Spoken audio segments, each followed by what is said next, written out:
If you've logged into FamilySearch or Ancestry anytime in the last few months, you've probably seen it. A little sparkle icon, a button that says something like Ask AI or Get Ideas, sitting right there next to your family tree, next to a record you've been staring at for years. Most of you have not clicked it yet.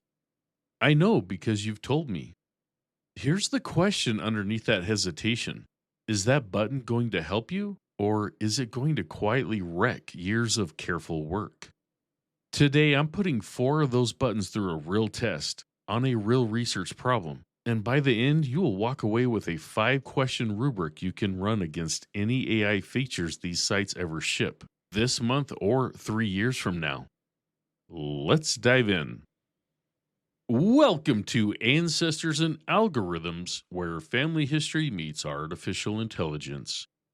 I'm your host, Brian, and today's episode is a little different. We're stepping out of a case study and into what I'm calling the AI lab. One new capability, one real research problem, and an honest report on what actually happened when I put them together. Now, if you think of yourself as someone who sticks to the big genealogy sites and doesn't mess with separate AI tools, today is especially for you because the AI already showed up inside the sites you're using. The question isn't whether to use it, it's already there. The question is whether you can trust it and whether you will still be able to answer that question a year from now once it's probably changed its name twice. So let's get started. Back in episode 49, I introduced you to a research problem I built named Hazel Kirby. Hazel is a composite, an entirely fictional case built from the kind of record pattern that shows up in real Chicago research constantly, but I built her wall carefully enough that testing new tools against her means testing them against something real. Here's what we know about Hazel. She shows up exactly once in a 1920 Chicago City directory, listed under her own name with her own occupation at her own address. Not living with parents, not living with a husband, a woman working and keeping her own address at a moment when plenty of city directories still filed working women under a father's or a husband's listing instead. She wanted, as far as one thin line of print can tell you anything about wanting, to be listed as herself. And then she's gone. Not dead, as far as any record shows. Not married, as far as any record shows. Gone for 20 years until a 1940 census taker wrote down a name that might be hers, under a surname nobody has been able to confirm. I didn't solve that wall in episode 49. I told you that on purpose because that's genealogy. Sometimes the records tell you not yet instead of no. Now, here's why I'm bringing her back, and here's a confession before I even start. I built this episode once already. I had a clean version ready to go, testing 3 AI features against Hazel's wall. Then, while double checking my facts, I found out one of those 3 features didn't even have the right name. Another one had shipped a brand new sibling feature 6 weeks before I sat down to record.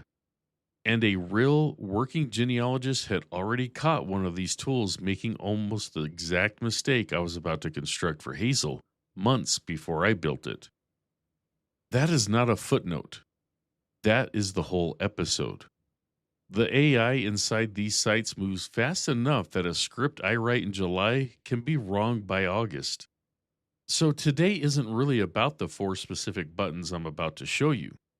It's about a 5-question test that still works no matter what those buttons are called by the time you're listening to this. That's the wall I actually want to talk about today. Not Hazel's wall, yours. The wall between you and whatever that button is called this month. I thought seriously about building this whole episode around MyHeritage's GAIA, their upcoming tree-aware assistant, because it's the one everyone at RootsTech was talking about. I checked again right up until I hit record. As of this recording, MyHeritage still hasn't shipped it to regular users, They do have a separate, simpler Ask AI feature already live for generating record narratives, which is a different tool entirely. So don't confuse the two if you go looking. GAIA itself is still a demo, not something I could hand you. An AI lab episode tests what you can actually touch today, not what got a standing ovation at a conference months ago. So GAIA gets a mention and nothing more. Maybe a future episode once it's real. So here's what I'm actually doing. I'm taking Hazel's exact wall, the one I couldn't fully crack with Claude, ChatGPT, and Gemini back in episode 49, and running it through the AI that FamilySearch and Ancestry have built directly into their sites. Free tier, wherever that's possible, because that's the whole point of this show. And before I touch a single one of those buttons, I want to name something. AI is your research assistant, not your researcher. That line has been the spine of the show since day one, and it usually comes up when I'm the one choosing to bring in a tool. Today, it means something a little different because these tools showed up in your account without you choosing anything, and by the time you hear this, they may have already changed shape again. That doesn't mean you have to trust it. It means you get to test it every single time, the same way you test any assistant before you let them near your files. So here's the actual question I'm chasing today. The genealogy sites say their AI can help me now. Can I trust it with a wall that matters this month and every month after? I don't know the answer yet. That's the whole point of a lab. Let's find out together. Before I run anything through FamilySearch or Ancestry, I need a way to actually judge what comes back. Something more disciplined than my gut feeling on a Tuesday morning, and something that keeps working no matter what these companies rename their buttons next quarter. This is exactly the kind of job Claude is built for on this show.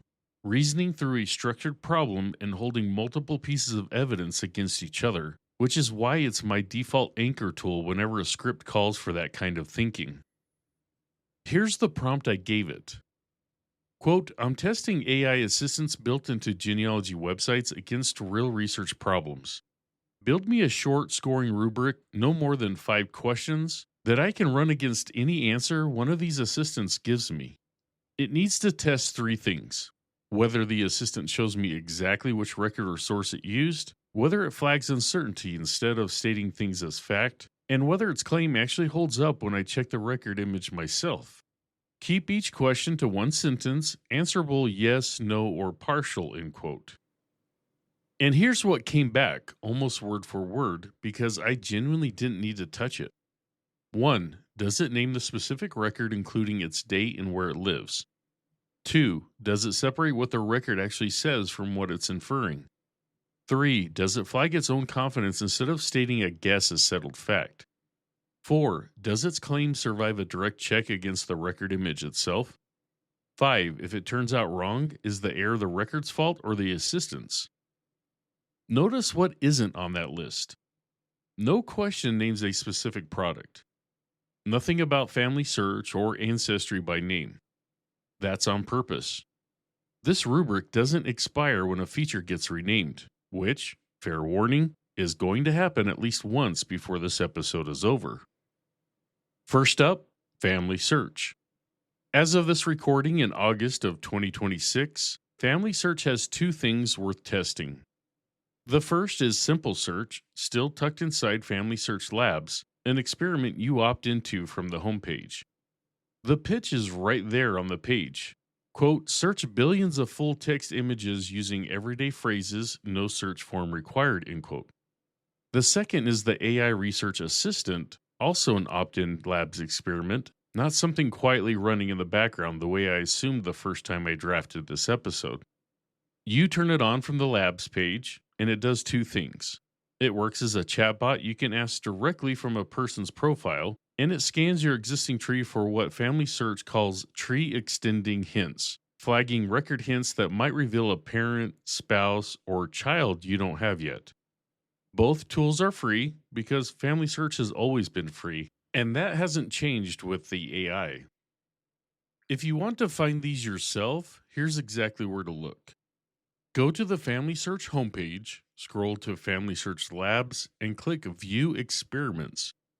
Turn on Simple Search and the AI Research Assistant from there. For the Research Assistant specifically, go to a person's profile afterward, click Details, then Research Help. I typed Hazel's situation into Simple Search in plain language. Working woman, own household, Chicago, 1920 city directory, looking for what happened to her afterward. What came back wasn't one dramatic answer. It was a ranked list of full text hits, mostly other directories, and a couple of newspaper mentions from the right neighborhood, each one linked straight to its own image. No narrative. No confident story about what happened to Hazel. Documents sorted by how well they matched what I typed, nothing more. One hit was a 1921 city directory from the same publisher with no Hazel Kirby in it, which tells you something real. She wasn't overlooked, because a full text search can see the whole page and she genuinely isn't on it.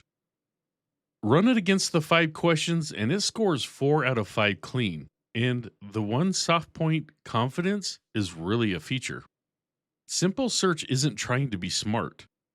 It's trying to be a very good librarian, and a very good librarian who works for free and never gets tired is a genuinely useful thing to have. The AI Research Assistant is a different kind of test because it's willing to make an actual suggestion beyond finding documents. And I want to be honest about it before I even show you Hazel's results.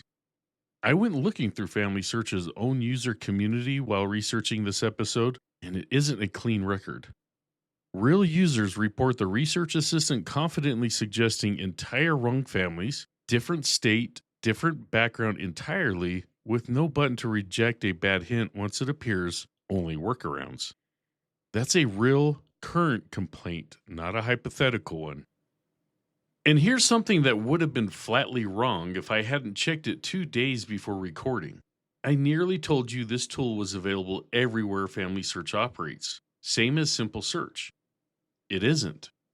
I found a real support thread where a user in the UK asked when the Research Assistant was coming to her country, and FamilySearch's own team answered plainly, no release date for the UK yet, US and Canada as the core, with a handful of other countries getting scattered early access.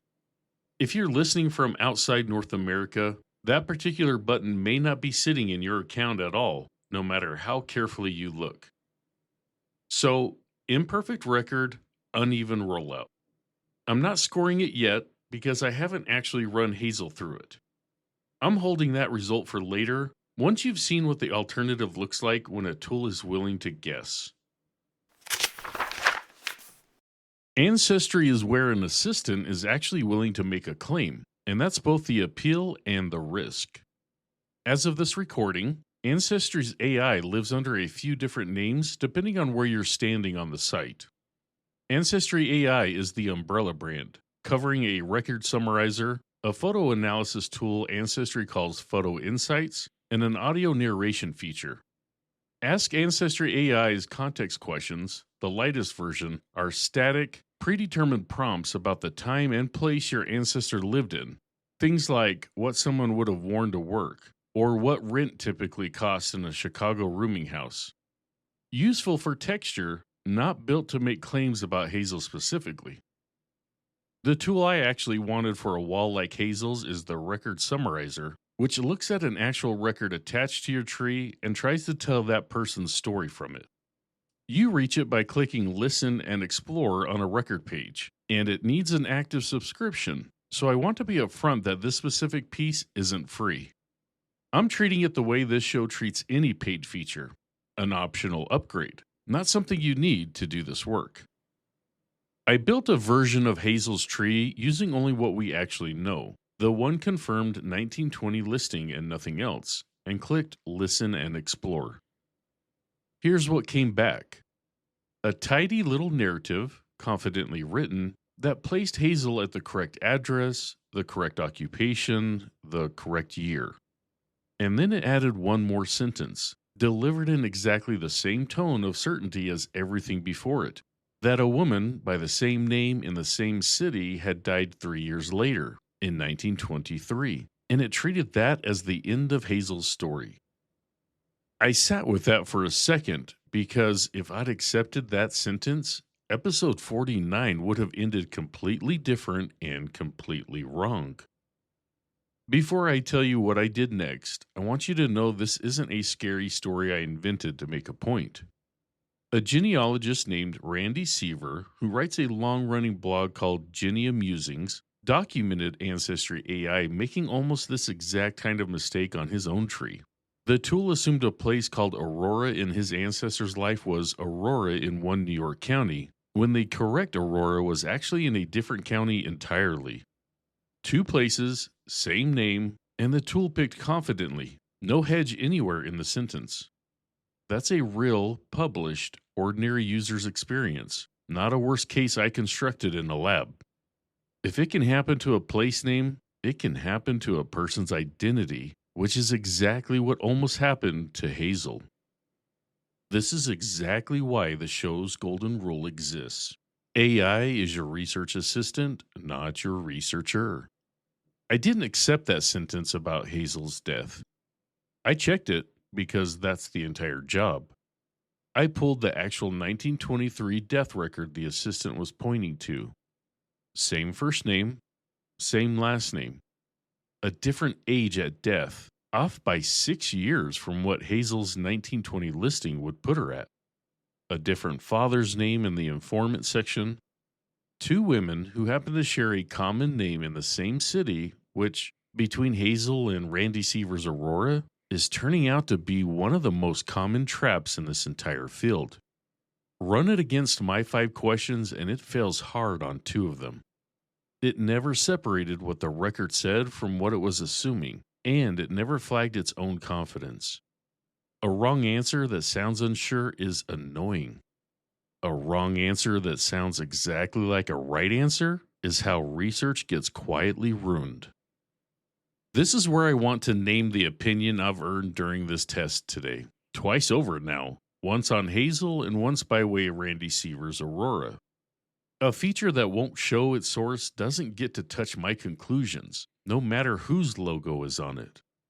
Ancestry AI did technically cite a record. What it didn't do was tell me it wasn't certain that record belonged to the same woman. Citing a source isn't the same as admitting doubt. I want to be fair to Ancestry here, because this isn't really about one company's tool being bad. This is the exact failure mode every general purpose chatbot has, showing up now inside a site that millions of people trust with their family tree by default. So before I trusted anything else today, I wanted current documentation, not my memory of a blog post from 6 months ago, on exactly what each of these features can and can't do right now. That's Perplexity and Comet's job on this show. Current web research with citations, so I sent it looking, and I specifically asked it to check whether anything has shipped since I started drafting this episode. Quote, search for the current verified scope of FamilySearch's Simple Search and AI Research Assistant and Ancestry's AncestryAI features, including any new tools released in the last 2 months, as of August 2026. I need what's free, what requires a paid subscription, which country versions have the feature live right now, and whether anything has changed since May, end quote.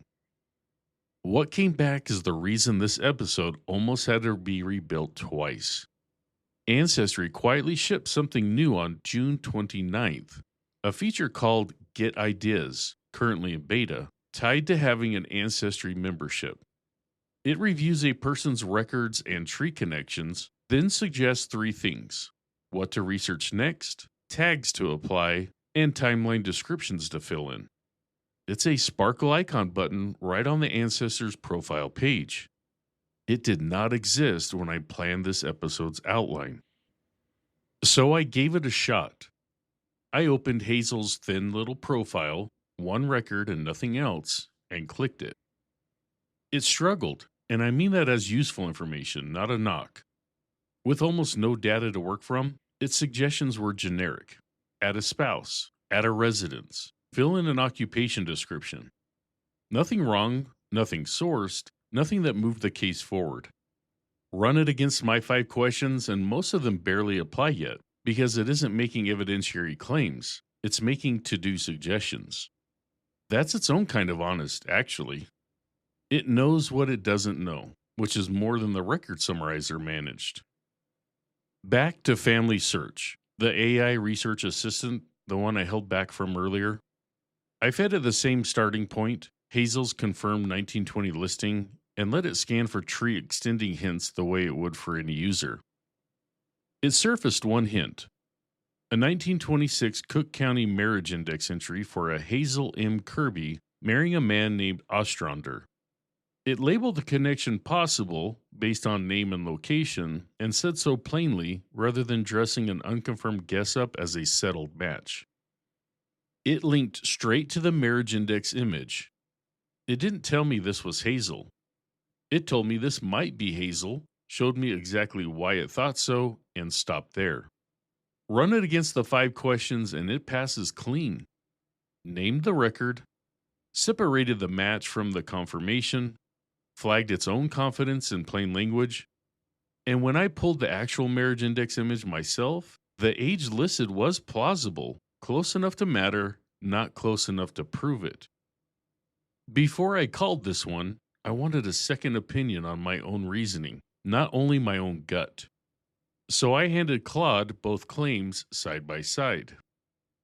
Quote, here are 2 claims about the same research subject from 2 different genealogy site AI assistants. Assistant A says a woman with this name and city died 3 years after her only confirmed record, citing a death record with a different age at death and a different informant. Assistant B says a woman with this name and city may have married in a specific county 6 years after her only confirmed record, flagged as unconfirmed and based only on name and location. Compare both claims against what's actually confirmed, which is the 1920 city directory listing and nothing else. Which claim is better supported, and what would it take to actually resolve this, end quote. And here's what came back. Assistant A's claim doesn't hold up once its own cited record is checked against the identifying details, which makes it worse than no claim at all, because it forecloses the search on a mistake dressed as an answer. Assistant B's claim is unconfirmed, but it's internally consistent with everything that's actually known, and resolving it takes one more record, a marriage certificate carrying a birth year or parents' names precise enough to confirm or rule out the connection. Not a verdict, a next step stated as a next step. That's the genealogical proof standard doing exactly what it's supposed to do here, correlating pieces of evidence that agree enough to be worth chasing and not enough to be called proof. One assistant handed me a false certainty. One handed me an honest shrug. One handed me an honest maybe. I know which one I'm opening back up next session. So where does that leave Hazel, and where does that leave you and that sparkle icon on your own account? Hazel's wall isn't solved. I want to say that plainly because a partial answer dressed up as a breakthrough helps nobody. What I have now is a specific, sourced, approximately uncertain lead. A possible marriage in 1926 Cook County to a man named Ostrander, flagged by FamilySearch's own tool as unconfirmed. That's genuinely more than I had at the end of episode 49. It's also less than a name. It's a door, not a room. But here's the part of today that actually surprised me, and it isn't really about Hazel at all. For about 90 seconds before I checked the record myself, AncestryAI had quietly closed her case, the same way it once got a place name wrong on a real genealogist's real tree. If I'd been in a hurry, without a 5-question rubric in hand, I'd have believed it, marked her found, and moved on. And Hazel Kirby, or the real research problem she stands in for, would have stayed exactly as lost as before, only now with a false little check mark next to her name telling everyone to stop looking. That's one unexpected discovery. Here's the other, and it's the one I actually think you should walk away with. I built this episode's outline in July. By the time I sat down to record it, one of the three tools I'd planned to test had the wrong name entirely. Ancestry had quietly shipped a fourth tool that didn't exist yet when I started, and a real genealogist had already documented, in public, months earlier, almost the exact failure I was about to construct for a fictional woman. None of that is a flaw in this episode. It's the actual shape of this whole category of tool right now. Any single fact I hand you about what a specific button does today has a shelf life measured in weeks, not years. Which is exactly why the 5 questions matter more than any of the 4 buttons I tested. FamilySearch's Simple Search and AI Research Assistant, imperfect record and uneven rollout included, both showed their sources and admitted what they didn't know. Get Ideas, brand new and still finding its footing, was honest by not overreaching in the first place. AncestryAI's record summarizer sounded exactly as confident when it was wrong as when it was right. And that's the one property that should worry you no matter what these tools are called next year. So here's the whole lab in 4 sentences. I built a 5-question rubric with Claude, then ran Hazel's one thin research problem through all 4 AI features across FamilySearch and Ancestry, one of which didn't even exist when I started writing this. 2 showed their sources and admitted their limits, 1 played it safe by not overreaching, and 1 sounded exactly as confident when it was dead wrong as when it was right. That last one is the whole reason this test exists. Your homework this week doesn't require Hazel or Chicago or any of my tools. It requires the button already sitting in your own account, whatever it's called today.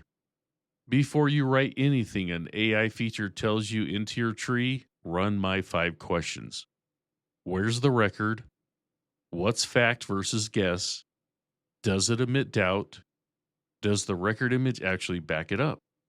And if it turns out wrong, whose fault was that? Takes about 90 seconds and it works on a tool that doesn't even exist yet.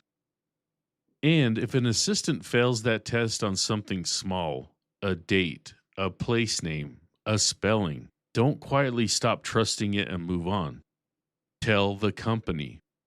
Every one of these tools gets better because researchers flag exactly where it went wrong. The same way Randy Seaver's blog post about a New York town probably made Ancestry AI a little better for the next person who ran into it. And for my Australian and UK listeners, here's your homework too. And this time, I have a real answer instead of a shrug. FamilySearch's Simple Search is free and live everywhere the site operates. The AI Research Assistant is not yet. I found FamilySearch's own support team on record confirming there's no release date for the UK, with the feature currently centered on the US and Canada. So if that particular button hasn't shown up for you, that's why, and it isn't anything you're doing wrong. Ancestry's Get Ideas and Ancestry AI rollout outside the US remains genuinely unclear, and I'd rather tell you that than guess.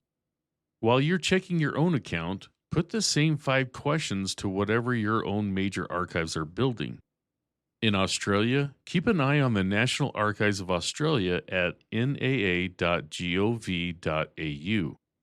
In the UK, Scotland's People at scotlandspeople.gov.uk has started experimenting with smarter search suggestions of its own. Thank you so much for listening to Ancestors and Algorithms. If you enjoyed this episode, please leave a review wherever you listen to podcasts. And if you know a fellow genealogist who could benefit from what we covered today, share this episode with them. That is the best way to help our community grow. If today made you want a repeatable system instead of 5 questions I said out loud, the companion guide takes it further. I'm including the full scoring rubric as a printable checklist, plus advanced prompts for stress testing any platform AI feature against a GPS-mapped workflow, well beyond the 4 I covered today. The free episode stands on its own, but the companion guide is where the toolkit lives. For everything you need, including every episode, our private Facebook community, companion guides, and the research lab, head over to AncestorsandAI.com. It's all right there waiting for you. I'm your host, Brian, and I will see you next week for another journey into the past powered by the future. Until then, happy researching.